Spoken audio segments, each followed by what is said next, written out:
Okay, Water Sports. We're here with MMA up-and-comer, man, Jose Huerta. Tell me, brother, you're fighting Ortiz versus Liddell 3. It's a big card after Thanksgiving.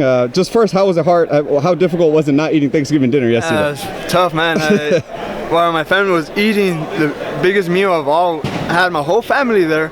I was just watching, man. The last meal I had was 2 chicken breast fillets, and I chopped them in pieces, boiled them. I ate them, bro. That was my last meal of the day, and I had maybe quarter of a gallon and had that, bro. And then ate it at 7 o'clock while everyone was eating. All you guys were eating. I was cutting weight, man. So it's tough, but it's something I love to do. I do it for myself and for the family and for the fans as well. Yeah, man. I mean, it's a sacrifice you guys make as fighters. Tell me, man, how you feeling going into this fight? How was training camp? All that. Obviously, we know you've been working with Brian Ortega. You know, we got a big fight coming up. I mean, you've been in the gym. You've been grinding. I know you haven't had a fight for a minute. Just tell me about it. I feel good, man. I have a great team. I train with the Black House MMA in Gardena. A lot of high-level fighters. You know, I train with Brian Ortega, Team BBS. I train at the Gracie Academy. You know, I have a big, solid team, man. Like, these guys sacrifice their time for me, and I'm just grateful for them, man. They take their time from their families to come and help me out every night, every morning, every afternoon, whatever I need to train. They come and call me. They're there for me, man. It's like they're like my family, you know. While everyone was eating Thanksgiving, they're there with me in the sauna, man, cutting weight, and something that I really treasures for me, because, dude, like, while they're not with their families, they're over here, man, and it means a lot. And training with the high-level fighter Brian Ortega means a lot, man. And it hypes me up because he's fighting in 2 weeks after my fight, and he's over here helping me out, and it gets me pumped up. I can't wait for tomorrow, man. It's a big thing for me. It's a brotherhood for sure, man, without a doubt. Tell me, when you think about the fight, I was noticing the other guys with kind of Team Frogger and those guys. When you visualize the fight, like, what do you know about him? What are kind of like some weaknesses that you feel that you can kind of exploit in there? I know he's from Material, California. I know they're like really good wrestlers in jiu-jitsu, and they have a scrappy, you know, striking.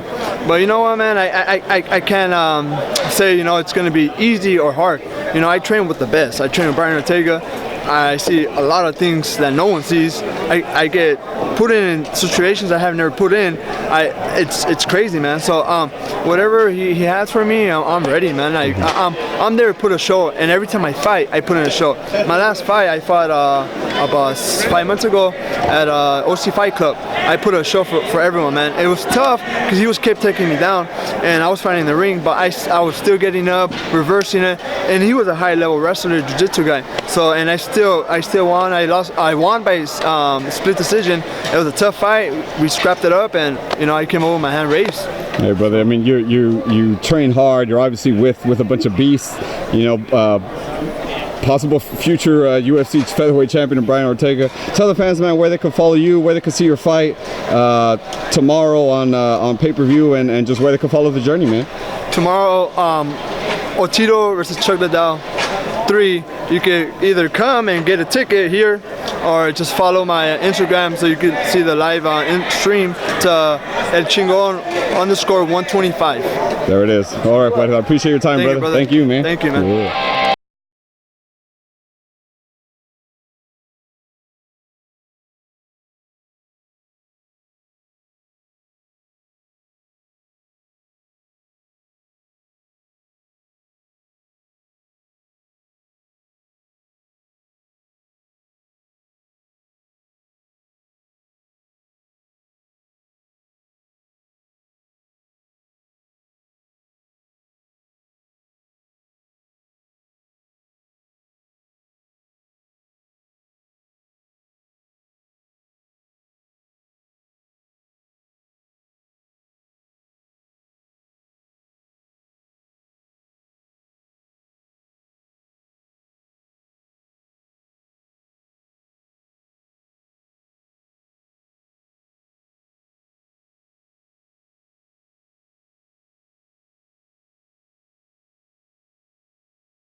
Thank you, gentlemen. Now we'll